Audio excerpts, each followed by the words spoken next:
All right, welcome in. We'll allow more people to get in here.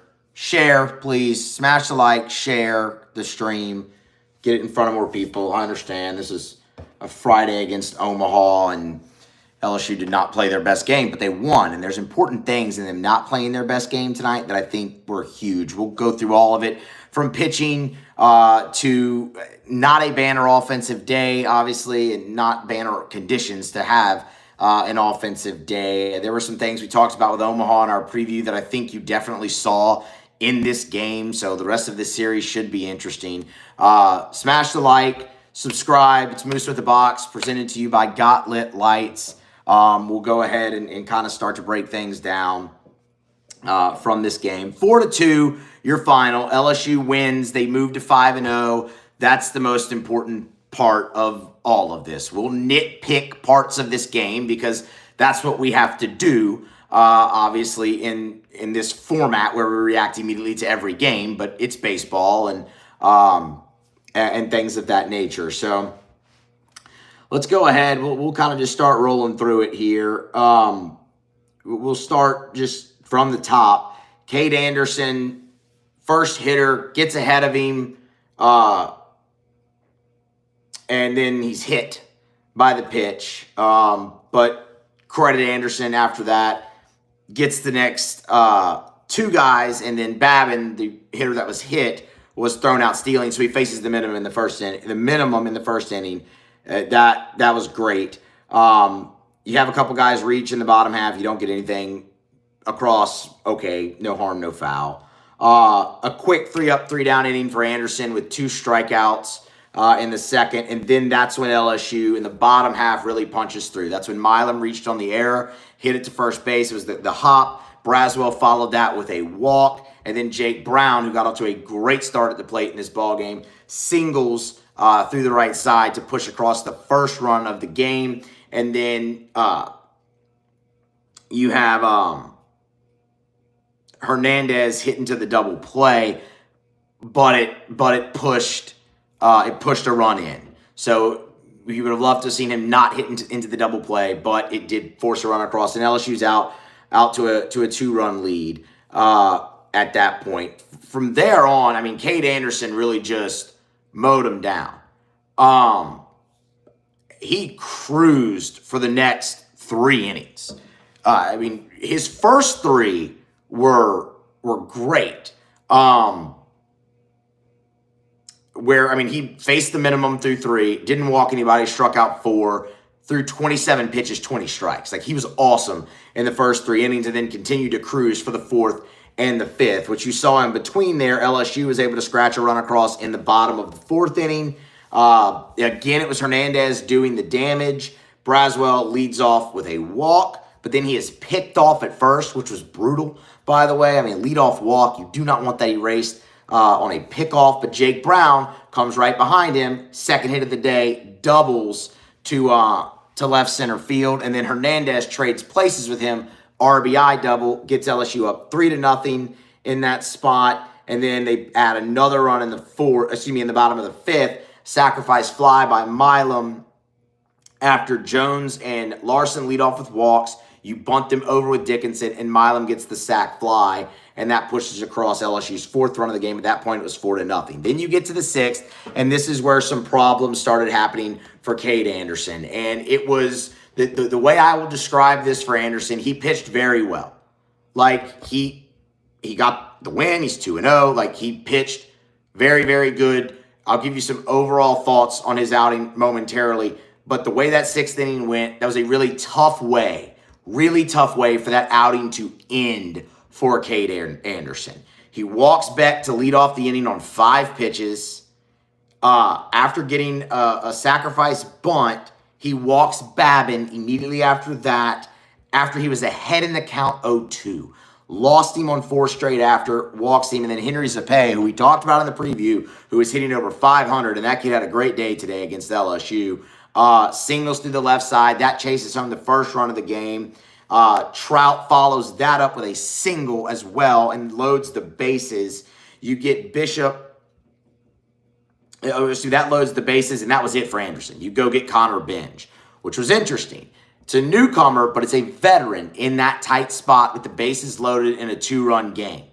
And Binge comes in, immediately gets Bishop to fly out, but it does chase home a second run, but then gets out of the inning on a fielder's choice against Gaines.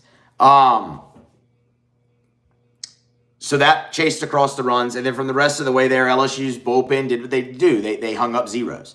And you saw some young arms get chances to pitch in high leverage spots and finish it out, and I liked that a lot, and we will talk about that. So there's your final margin, 4-2. Now we can get more into the big picture takeaways. We'll start with Cade Anderson. I thought Anderson pitched very, very well. We talked about how efficient he was early in the game. And really through 5 innings. I mean, not just early, through 5 innings, he was very efficient. He started that 6th. I think he was south of 50 pitches. So all good. The problem was he lost the zone at the end. And that was tough to see. You don't want to see that because he was efficient. The pitch count wasn't high. He just, the zone danced around on him and he couldn't throw strikes anymore. And when that happens, you're not going to last long in there. But things I liked from him, again, that doesn't spoil the great outing, in my opinion. Other things I liked from him, we saw all 4 pitches. The velo was down a tick today, but I actually thought he maintained it better. He was much more consistently at 91, 93, and even in the 6th inning, you still saw him pop a 95 in there every now and again. It wasn't consistent with a range, but he wasn't,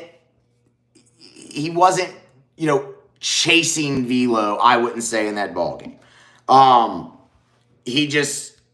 What you want to see more there is him not lose the zone later into his outing. That's ultimately what you want to see. I mean, we told you there in his third through 3, 27 pitches, 20 strikes. He ends up 79 pitches, 49 strikes, which is still a nice ratio, but you could see it really pick up on him a little bit more. So ultimately, though, thought Anderson was very good.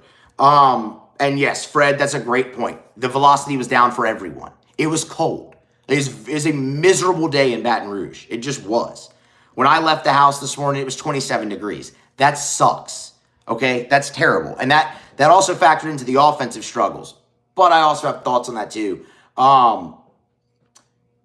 But Binge, the 2/3 shutout, you immediately go to Maverick Rizzi. And this is something that Jay talked about. This is something that Jay talks about earlier in the week, or it might have been post-game Sunday, where the next time he wanted to put Rizzi in, he wanted it to be a leverage spot, see what he had.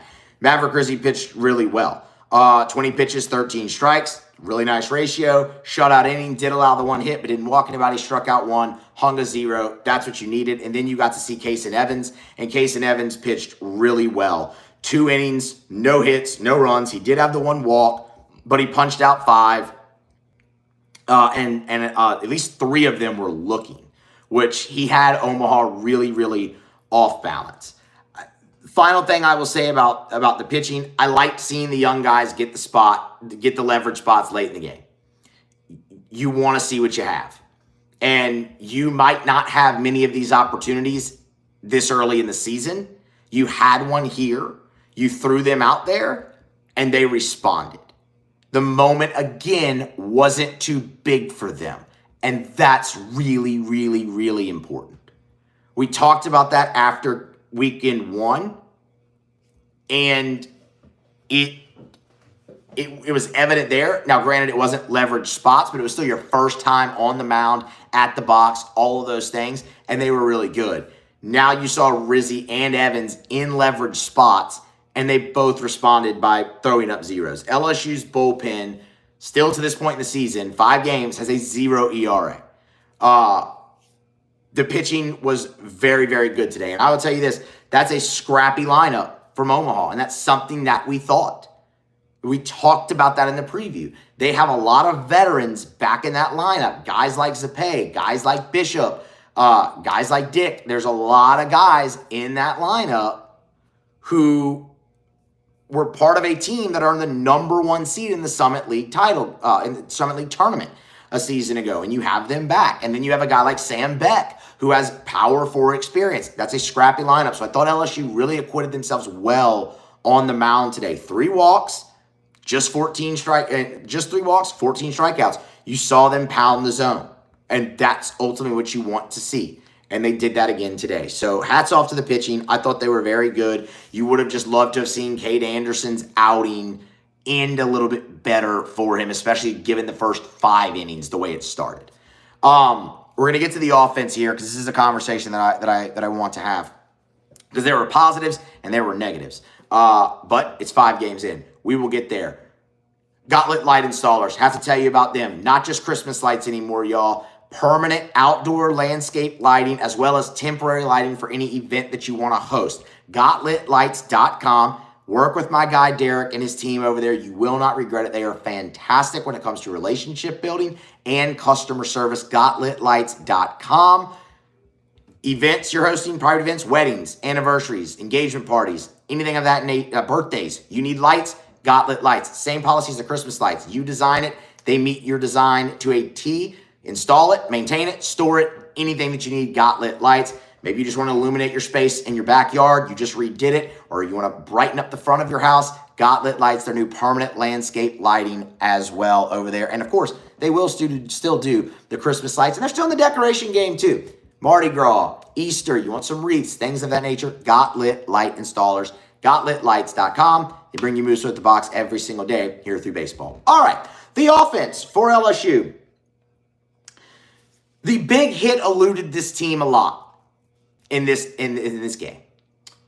It was not a day conducive to offense at the Box. This is the day you love to pitch at Alex Box Stadium, where it is cold and the wind is just galing in. Because the Box is not a small park. Like when you look at the other fields around the SEC, they're laughable. South Carolina plays on a high school field. So does Tennessee. So does Ole Miss. Like, it's 380 to center field in Oxford, right? That's not the Box. We know that. The thing that turns the Box into a launching pad is the south wind. And when you do not have that, it is a pitcher's dream of a ballpark. And that's what it was today. The disappointing part was LSU really wasn't able to adjust to that, keep the ball low, ground balls, line drives, and come up with the big hit. I also do want to credit Omaha's pitchers to an extent. We talked about this on the preview as well. We expected to see a tick up in stuff because they have guys with power forward experience. They have guys on national watch lists. We expected to see a tick up in stuff. And I think at points tonight, you did see that. At others, you didn't. But the one thing we talked about with them as well was they will walk everything under the sun. And they did that. And you weren't able to take advantage of it every time. 7 walks tonight. LSU drew 7 walks. They punched out 8 times. LSU punched out 13 times over the course of the entire weekend a season ago. You punched out 8 tonight. And you chased some bad pitches. Derek Curiel struck out twice, both on high fastballs out of the zone. You struck out in situations you just can't punch in as well. Michael Braswell in the 8th inning with a runner in scoring position chases a high fastball out of the zone. The zone expanded a little bit as well, but it's not a banner day offensively that any of us are going to talk about. Now, it's also not a reason to freak out because you did see, while I didn't love all the at-bats and I didn't think they had great confidence at the plate today, I thought they hit the ball in the air way too much for the wind and how it was going, and I thought they chased some bad pitches. It wasn't all bad offensively for LSU. Derek Curiel turned in another 2-hit day. He's hitting 474. He had a double and another beautiful bunt single. Like, that's a threat in that kid's game for him to lay down the drag bunt down the third baseline. And I love seeing that. I thought the bottom of your order was very, very good. You look at 6 through 9, they drove in 3 out of your 4 runs today. That shows depth. That's a big positive. Jake Brown, 2 for 4. A double and a single. Drove in a run. Luis Hernandez at the bottom of the order, where you're looking for something at catcher. To see him go 2 for 4, both of them doubles, driving in a run, got the average up to 375. That's a big positive for him, and I want to see if he'll build on that the rest of the weekend. Now, he also had a horrendous passed ball that ultimately cost LSU a run in this game that you don't love. But outside of that, he was very good behind the plate. And that was something we wanted to see. He threw out a runner trying to steal, and it was not close. I mean, he absolutely hosed Babin in the first inning. So that's a positive there. It'll be interesting to watch catcher the rest of the weekend. I fully expect Aaron Beatty to probably get the start on Saturday, at least one of the games, because you have the doubleheader. But that was good, so I like that. Jared Jones, while he punched out for the first time today, it was a complete hose of a call by the umpire. He literally called that pitch a ball the pitch prior and then rung Jones up on it. It was a curveball on the inside, not even part of the plate, inside. But Jones gets a hit, draws a walk. He was on base twice. That's good. You're still searching for someone behind him. I thought Ashton Larson, the 3 walks today, was great. He's seeing the ball well. You love to see those kind of things. So mixed bag offensively is what I will say. They did enough to get the win. You saw small ball in this game where back-to-back walks to lead off an inning, and then Dickinson bunts. You hit a sac fly, you manufacture a run. So that was great to see. 3 out of your 4 runs were driven in, which is a positive. That's moving the offense, moving the ball. But you punched out 8 times. You chased some bad pitches. And the big hit late in the game eluded you. Mixed bag is my thought offensively. It's nothing that we are ever going to look back on this season and go, man, remember that Friday night game against Omaha? The bats were just in fuego. It's not that game. And that's okay. It's game number 5 of the season. I'm not concerned offensively about this team. I have the same questions right now that I had since the start of the season. And that is mainly, who's going to protect Jared Jones? Because I don't think we've answered that question. Now, Jay also hasn't allowed for a guy to be in that spot 2 days in a row. So I would kind of like to see that start to happen as well a little bit. But overall, positives and negatives there. And yes, I see y'all with the strike zone. It was not a great strike zone today. It just wasn't. But it was for both sides, and it was consistently bad. That does not make it okay, but it was at least consistently bad. It was big, and then it would shrink. Just not great. Not ideal.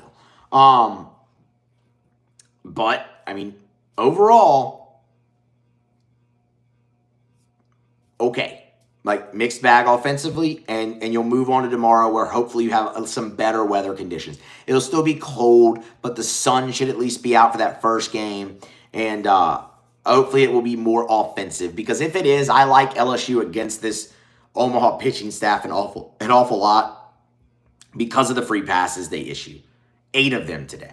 8 free passes issued today from Omaha between 7 walks and a hit batter. So the opportunities will continue to be there for LSU, and they will convert. The story of this game is you got the freshman pitchers into leverage spots, and they responded. I don't know who asked about it. Somebody asked, what's up with Guidry? Joe, that's a great question. I fully expected to see Gavin Guidry in this game today. He's healthy. I can tell you he is healthy. He is able to go. He was going to pitch on Wednesday before the game got postponed. So it's not an issue there. I think, honestly, Jay saw the opportunity to put those young guys in that spot today and went that way.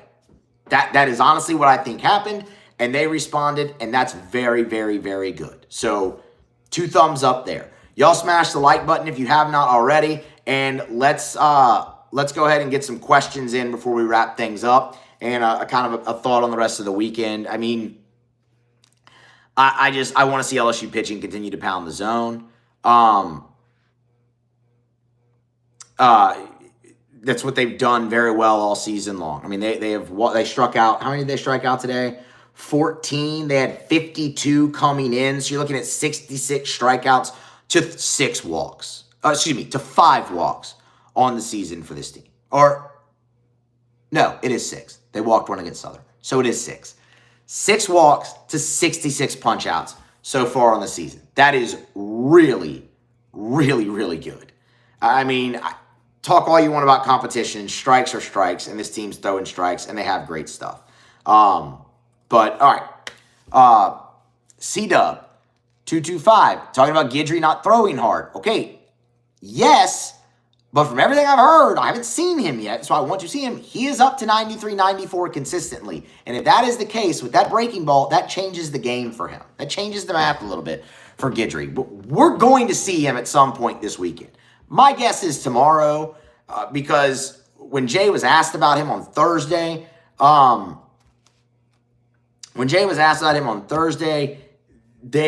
he mentioned,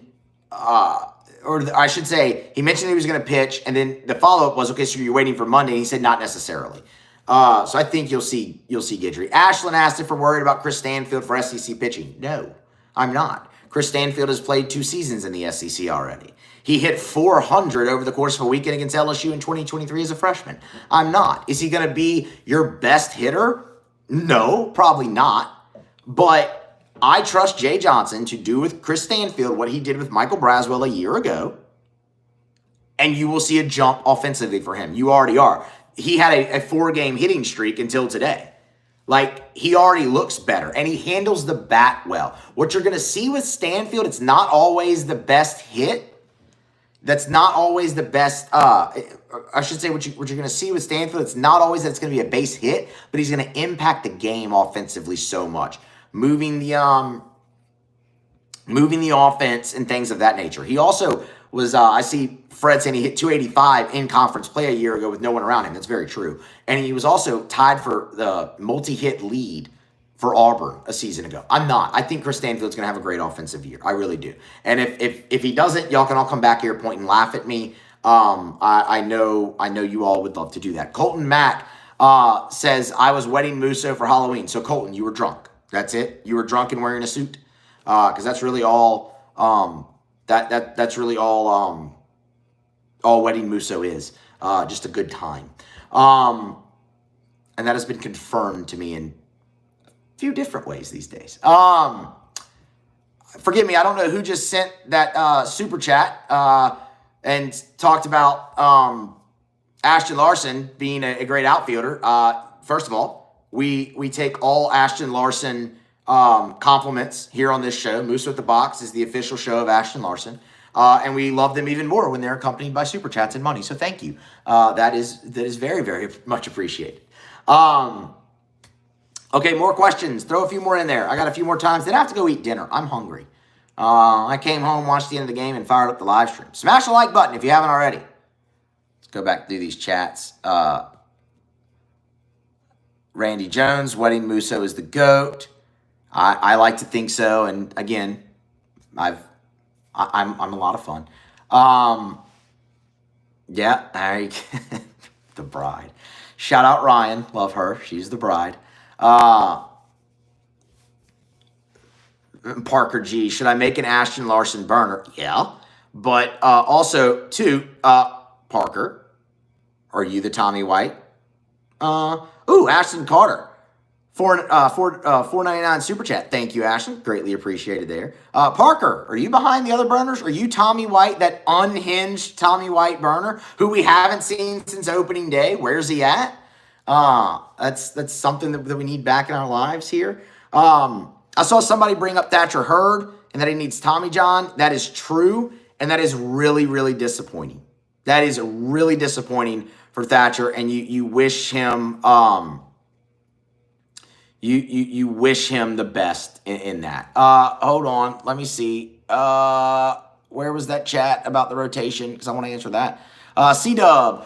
Musso, do you agree with my take that Shores will move to Friday, Ianson Saturday, and Anderson Sunday before the postseason comes? It certainly could happen. I don't know if I don't know if I'm there yet. I think Cade Anderson's done a lot of good things actually so far in 2 weeks. We just have to wait and see.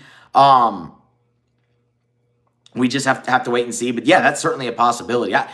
The way I put it, C-Dub, earlier in the preseason was for LSU to get where they want to go, Chase Shores has to pitch in their biggest games of the year. So, I mean, in that sense, that would obviously, lend itself to, okay, does he move to Friday? But then again, you're in Omaha, elimination game, Chase Shores is there, wins it. Like there's different levels to how that could happen, but that's certainly a possibility. I would not be surprised.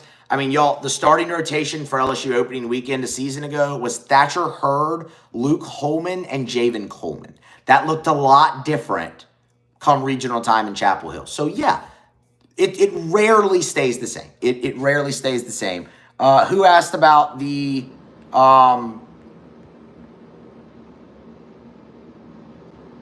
let's see. Fred asked, any idea about the Omaha starter tomorrow? More than an idea. I can tell you who it is. I can give you some background on him, Fred. Omaha starter tomorrow is righty Ben Weber. He did not have a great go of it in his first outing at Tulane on opening weekend. He is 0-1 with an ERA at 12, walked 2, struck out 2 in 3 innings. Started his career at Kansas State, so Power 4 guy originally, then transferred to a junior college where he had a 2.3 ERA over the course of 2 years in JUCO. Now he's back, in Division I. So a guy who started his career at Power 4, I would expect a tick up in stuff. Kind of like you saw from Braden Curtis today, where he was more 89, 91. You didn't really see that last weekend or in the midweek. So that's who they've got. That's who they've got going tomorrow for Omaha in game number 2. And then in game 3, it'll be C.J. Hood, another guy who started his career at the Power 4 level, spent 2 seasons at Nebraska, and then went to Long Beach State, and now is at Omaha. Rough go of it for him a week ago as well. He already had 9, walked more than he walked 4, struck out 2. Typhoid fever, good to see you back in the chat. I think you have a chance to see William Schmidt before Monday, and Zach Cowan for that matter. Another super chat came in. Not sure who did that. Let me go find it so I can give you some love for that. Appreciate it. Kyle Trammell. Hopefully see the pinstripe tomorrow. Absolutely. It's the best uniform that they have.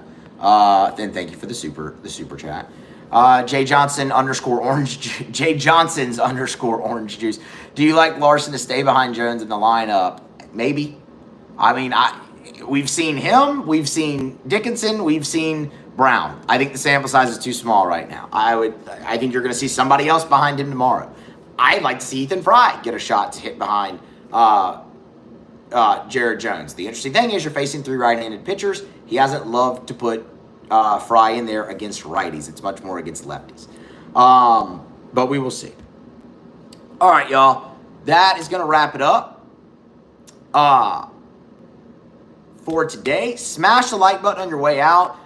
Go get a quote from my guys at Got Lit for all your lighting needs, gotlitlights.com. That's greatly appreciated. And we'll fire up at least one of these tomorrow, probably in between the doubleheader. So stick around. Tigers are playing 2 against Omaha on Saturday because it's going to rain cats and dogs on Sunday here in BR. And so first pitch game 1 tomorrow is noon. First pitch game 3 tomorrow is at 5. So we'll probably fire up a live in between the 2 games and then hold off and do our full weekend recap on Sunday evening. Smash the like on your way out. Greatly appreciate everybody for joining. Love all the interaction. As always, you guys are great. And we'll see you tomorrow here on Moose with the Box.